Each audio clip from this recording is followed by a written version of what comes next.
dear students. I am Ms. Faryal. I hope you all are fine. Today I will conduct your science class for grade 7 students. This is your book Science Fact File 2. Your chapter number 1 is heating and cooling. As you know that index having total 13 lessons and the chapter number 1 in your book is heating and cooling. The main objective of this lesson is, first we will discuss about temperature and heat. Second, heat is about moving particle. Third, transfer of heat. Fourth, the vacuum flask. More about changing state. Today I will explain the topic number 1 in your book, that is heating and cooling. Here is the definition of heat, that is the transfer of energy from a higher temperature object to a lower temperature object. मतलब heat का मकसद ये है कि energy का shift हो जाना high temperature object से लो टेम्परेचर ऑब्जेक्ट तक.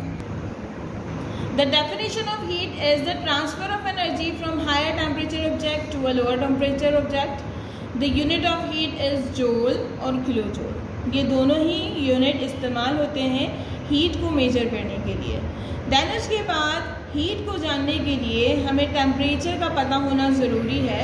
टेम्परेचर बेसिकली इसकी सिंपल डेफिनेशन ये है कि degree of hotness and coldness, या फिर यूँ कह सकते हैं it is the measurement of how hot और कोल्ड समथिंग इज. मतलब किसी भी बॉडी का टेम्परेचर कितना हाई है कितना लो है वो मालूम करना कहलाता है टेम्परेचर.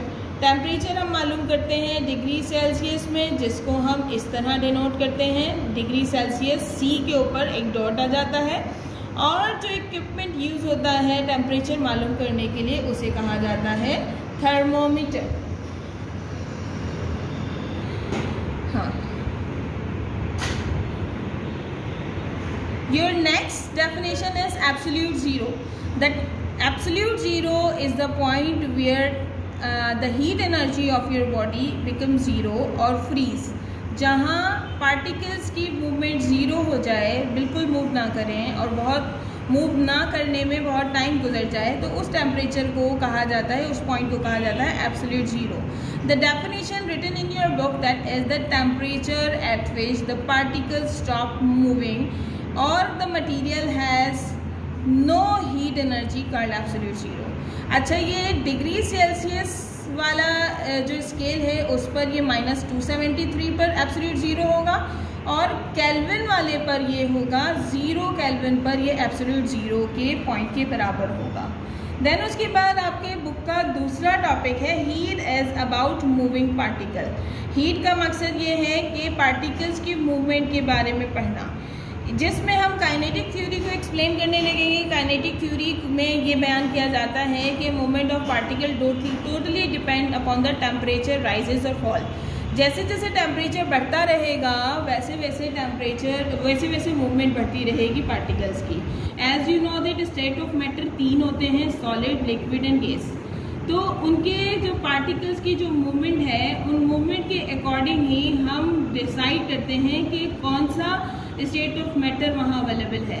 अगर मूवमेंट ज़्यादा होती है, बहुत ज़्यादा होती है, तो वो गैस है. मतलब उसके पार्टिकल्स एक दूसरे से बहुत ज़्यादा दूर होते हैं, जैसा कि आपकी इस बुक में नज़र आ रहा होगा. गैसेस की जब हम बात करते हैं तो इसमें हीट एनर्जी बहुत ज़्यादा है, पार्टिकल्स एक दूसरे से बहुत फासले पर हैं, तो ये स्टेट ऑफ मैटर गैस कहलाती है. अगर यही हीट एनर्जी कम हो जाए, मूवमेंट ऑफ पार्टिकल थोड़े से कम हो जाए और ये पार्टिकल्स एक दूसरे के थोड़े थोड़े करीब आ जाएं, तो वो स्टेट ऑफ मैटर कहलाती है लिक्विड. तीसरा स्टेट ऑफ मैटर जो है वो होता है सॉलिड, जिसमें मूवमेंट ऑफ पार्टिकल्स जो हैं वो एक दूसरे के बहुत करीब होती है, और टेम्परेचर कम होने की वजह से, टेम्परेचर इसमें ज़्यादा नहीं होता, कम होने की वजह से इनकी मूवमेंट ऑफ पार्टिकल कम होती है, और ये करीब एक ही जगह पर एक दूसरे के साथ वाइब्रेट कर रहे होते हैं. तो इस स्टेट ऑफ मैटर को कहा जाता है सॉलिड. नेक्स्ट टॉपिक आपका है kinetic theory can help explain how substance behave. कि काइनेटिक थ्योरी हमें किस तरह मदद कर सकती है कि वो सब्सटेंस किस तरह बिहेव कर रहे हैं। इसमें डिफरेंट प्रोसेसेस हैं, उन प्रोसेसेस के ज़रिए जो है हम मालूम करते हैं स्टेट ऑफ मैटर। पहला प्रोसेस डिस्कस हुआ गया है बुक में मेल्टिंग। मेल्टिंग में क्या होता है? मेल्टिंग में ये होता है कि सॉलिड स्टेट ऑफ मैटर जो है वो लिक्विड में कन्वर्ट हो जाती है। मतलब पार्टिकल्स की मूवमेंट बढ़ती है राइज इन टेम्परेचर के साथ, और वो मूवमेंट बढ़ने की वजह से solid state of matter convert हो जाता है लिक्विड में। दूसरी टर्म आपकी बुक में है एवापोरेशन। एवापोरेशन में ये होता है कि जो स्टेट ऑफ मैटर है वो लिक्विड फॉर्म में होता है, और उस लिक्विड को जब हम गर्म करते हैं, उसका टेम्परेचर मज़ीद हाई करते हैं, तो ये लिक्विड चेंज हो जाता है वेपर्स में।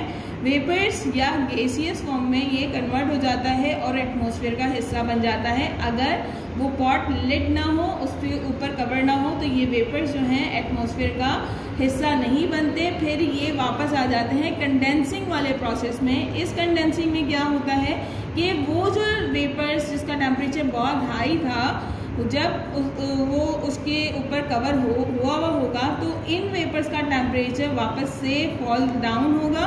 फॉल डाउन होने की वजह से वो गैसियस फॉर्म में जो वेपर्स हैं वो टाइनी लिक्विड ड्रॉप्स में कन्वर्ट हो जाएंगे। तो कंडेंसिंग में ये होता है कि वेपर्स कन्वर्ट हो जाते हैं, gaseous form of state of matter जो है कन्वर्ट हो जाती है लिक्विड में। देन उसके बाद इस लिक्विड का मज़ीद टेम्परेचर जब कम किया जाएगा तो वो प्रोसेस कहलाएगा फ्रीजिंग। फ्रीजिंग मतलब बर्फ़ जमाना। तो ये लिक्विड वापस से टेम्परेचर कम होने की वजह से सॉलिड में कन्वर्ट हो जाएगा। अच्छा, पांचवी बात जो आपकी बुक में बयान की गई है कि mass is conserve. Mass is conserve से मुराद ये है कि मतलब स्टेट ऑफ मैटर तो चेंज होंगे, सॉलिड लिक्विड में, लिक्विड वेपर में, फिर वेपर वापस लिक्विड में, और लिक्विड फ्रीजिंग में मतलब सॉलिड में चेंज हो रहे हैं, लेकिन अमाउंट ऑफ लिक्विड जो है, अमाउंट ऑफ सब्सटेंस जो है वो सेम रहेगा। जितना पानी हमने बर्न करके वापस से फ्रीज करवाया, वापस से फ्रीजिंग पॉइंट पर आए, उतना ही अमाउंट मेल्टिंग में रहेगा, उतना ही अमाउंट फ्रीजिंग में रहेगा। मतलब मास सेम रहेगा। जितना एक पॉट में हमने गर्म किया, उतना ही जब हम उसे फ्रीज करेंगे तो ये उतना अमाउंट बोथ रिमेन सेम। ये वाला और ये वाला दोनों का अमाउंट सेम रहेगा। तो इस हेडिंग का मकसद ये है कि mass will never change, mass of substance will remain always same. Then उसके बाद ट्रांसफ़र ऑफ हीट आपका नेक्स्ट टॉपिक है, जिसमें ट्रांसफ़र का मकसद होता है कि हीट का शिफ्ट हो जाना, हीट का मूवमेंट करके दूसरी जगह चले जाना, उसे कहा जाता है transfer of heat. Transfer of heat जो है 3 तरीक़ों से आपकी बुक में डिस्कस हुई है, conduction, convection and radiation. Conduction से मुराद ये है कि हीट का ट्रांसफ़र होना सॉलिड सब्सटेंस के थ्रू, तो उसे कहा जाएगा कंडक्शन। अगर वही हीट की ट्रांसफरेंस जो है लिक्विड और गैस में हो रही है, मीडियम लिक्विड और गैस है, तो वो प्रोसेस कहलाएगा कन्वेक्शन। और ऐसी जगह जहाँ ना सॉलिड मौजूद हो, ना लिक्विड, ना गैस, तीनों चीज़ें मौजूद ना हो, फिर भी हमें ट्रांसफ़र ऑफ हीट रिक्वायर्ड है, तो उसके लिए हमें प्रोसेस रिक्वायर्ड होता है रेडिएशन। रेडिएशन ऐसी मूवमेंट ऑफ हीट जो स्पेस या वैक्यूम में पॉसिबल हो, उसे रेडिएशन कहा जाता है। That is all about our topic that I have to discuss with you.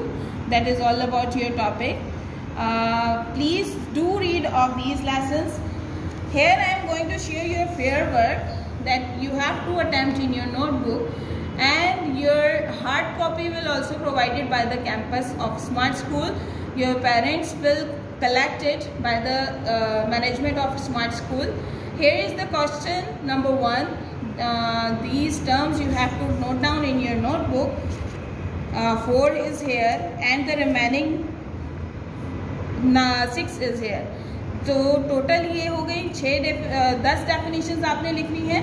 Then उसके बाद क्वेश्चन नंबर 2 आपने जो अटेम्प्ट करना है वो ये है कि स्पार्क में फायरवर्क हर्ट नहीं करता as compare to hot tea. कि गर्म चाय जो है वो हमें नुकसान पहुंचाती है, हमें जला देती है, लेकिन जो चिंगारी है वो हमें इतना नहीं जलाती। क्यों? क्योंकि फायर प्रोडक्ट में जो है वो एनर्जी होती है, हीट एनर्जी होती है कम as compare to the hot tea. तीसरा जो क्वेश्चन आपने नोट डाउन करना है वो डिफरेंशिएट करना है कंडक्शन और कन्वेक्शन का, और चौथा आपने इंसुलेटर की डेफिनेशन यहाँ लिखनी है। That is all about my lecture. Take care. Allah हाफिज़ एवरीवन।